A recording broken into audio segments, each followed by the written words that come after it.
everybody. I know I haven't been on in, I don't know. I don't even remember. Was it like November? Probably so. Anyway, I wanted to give you guys an update. It's been 2 years since my nephew Cody and his daughter Ollie were in that horrific car accident. And I just wanted to give an update, just a reminder as to what happened in the accident. So my nephew was traveling northbound on Auburn Boulevard in Sacramento, and in the far right lane, and then in the far right lane going southbound on Auburn Boulevard towards Greenback Lane was the other vehicle.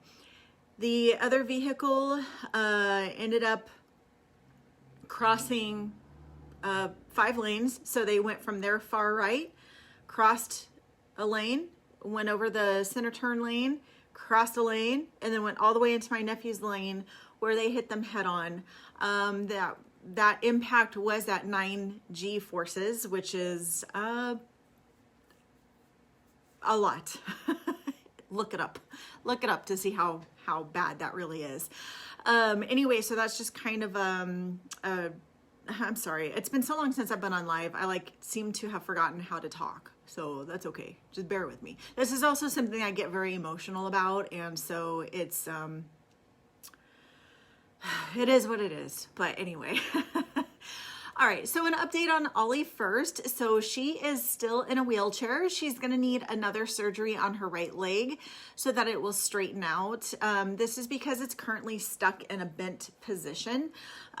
This happened while she was in Shriners Hospital for that 3 months because her back was broken. So she actually had a whole thing helping to protect her back.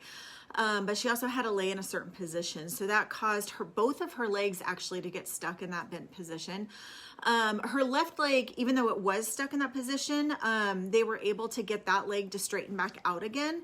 So that leg is doing fine as far as that goes. But the belief is that because she has the nerve damage on the right side of her spine, that's why her right leg won't straighten out. But that's the thought process there, or the what they think is going on. So she is going to have to go through surgery again, another surgery at the ripe old age of 8, another surgery. And she's going to have to get that leg straightened out before she grows anymore. And then she'll never be able to get it straightened out. So they have to do some surgery. She's actually, and she also still has a lot of some, other medical issues that we are not going to discuss publicly, that she is still dealing with, that are going to be ongoing, and things that she'll have to deal with for the rest of her life. But she is doing really well at getting around in her wheelchair. She actually can get down on the floor. She'll crawl around. She can get herself up onto the couch by herself, and she can get herself into and out of her wheelchair by herself. So that's really great. She's a very strong little girl being able to do that. So that takes some muscle. Woo woo. She's in 2nd grade. She does turn 9 in September. I can't believe she's getting closer to those double digits so quickly. She's a very happy and a very silly little girl in spite of those life-changing things that she's going through and dealing with. Cody, his legs have healed. However, he does have difficulty walking. His ankle will only go up and down. It doesn't go side to side like you can do a whole circle with your ankle. So he has those limitations. He cannot run. He does deal with a lot of pain often in the leg that was broken and had the heel bones shatter. So he does deal with a lot of pain in there. His chin, that was broken in 4 places, or excuse me, his jaw was broken in 4 places, and his chin was also broken. He does have a titanium plate in there that is expected to be there for his lifetime. His face was basically busted in half. So that was, pretty horrific thing for him to deal with. He had to have his jaw wired shut. I think it was for like a month and a half. He had his jaw. He spent his 32nd birthday in the hospital getting his jaw wired shut. So that's the update on his face. He did lose some teeth in the accident. So he does need to get his dental work handled. That's going to have an out-of-pocket expense of $5,000, which is quite a lot. So generally speaking,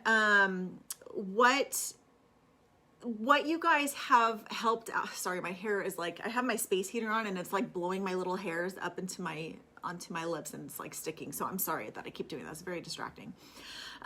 So anyway, you guys have all come through and donated nearly, or actually just over $27,000, which has been a tremendous help. And we are so, so grateful for that.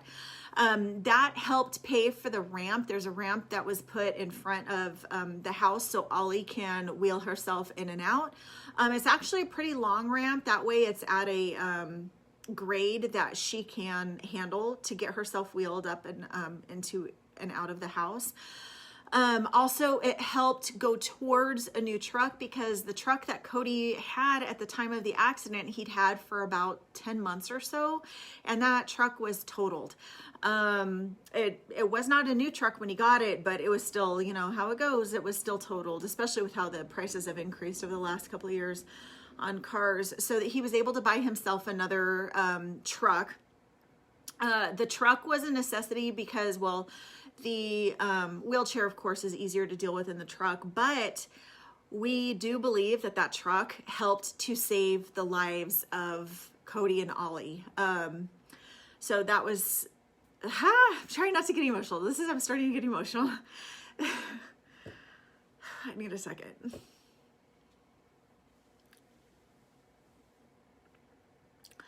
So the truck was a necessity. Definitely they need to be able to get around. So that some of that money went towards that. And then also because Cody was out of work for a year and was on disability, which, as we all know, that gets drastically reduced from your regular income. So that money also helped pay for bills to keep the household going. Jessica was not able to return to work because she became the full-time caretaker for her husband, my nephew, and also Ollie, my great niece. So she's been doing that. Ollie is homeschooled. She's absolutely loving school, and her favorite thing is math. So I'm kind of like scatterbrained now because I got emotional, so I'm sorry, this is scattered. But they are going to need some help with the $5,000 for Cody's dental work. And then also when they do go to have the surgery for Ollie's leg, they're going to need some help with that because they're going to have to do the driving. And then also there's going to be aspects of that are going to come out of pocket that they're going to need help with. So if you are able to help, please do so. I will link, once I'm done with this video, I will link the GoFundMe account. I'm also going to add an update to the GoFundMe account where I'm going to add some pictures. I'll post some pictures here as well of Ollie and Cody and how they're doing. But they need help again. And so here's a little tidbit you may not be aware of that is very, very relevant to the situation. The people who hit Cody and Ollie, first of all, they were high on, you name it, they were on it, drugs. They were high, they were traveling 85 miles per hour in a 40-mile-an-hour zone that was actually very, very close to a very busy intersection. If you're not from Sacramento, Greenback and Auburn Boulevards are both very busy. There's such a busy intersection, not to mention it's kind of an awkward intersection. So Auburn kind of crosses over Greenback a little bit weirdly. So they were, again, going 85 on that roadway that's only 40 miles per hour. And they hit head on my nephew and Ollie at 9 G-forces because they were going so fast. They did die on scene, but they did not have insurance. So nothing that my nephew has had to go through, nothing that Ollie has had to go through has been covered by any kind of auto insurance. There's no one to sue for help for paying bills. There's no one, my nephew's insurance, for the truck to replace the truck. They didn't replace 100%, you know, well, they placed 100% of value, but, you know, to get a new truck, you know, it's not enough money. So that's why some of that money had to go help to get the truck. Plus he had to pay off the loan, the previous loan, because it was a new to him used vehicle. So there wasn't a whole lot of money there, but they've been trying to do everything themselves. But the 27 that you guys have already contributed has helped such a great deal. You guys have no idea. I'm going to get emotional again because the outpouring for that everybody has done, the love, the care, the concern. You guys have asked me personally how things are going. I praise God for you guys so much all the time. And I'm just, oh, I still can't believe how emotional I get over this whole thing. But we are grateful. We love you. We appreciate everything. Please continue to pray for them, for their healing. The family of the people who caused the accident, please pray for their well-being as well. You know, it's not their fault what happened, and I don't want anyone to hurt, but people are hurting. But yeah, so we definitely need help. Please share the GoFundMe. Please keep praying, and just know that we love you. We're grateful, and we're praying for you guys as well. I just feel free to message me if you have any questions. I don't know what else to say at this point, but I definitely should probably hang up now. So I'll link that to this video as soon as I can see the computer. All right, thank you so much.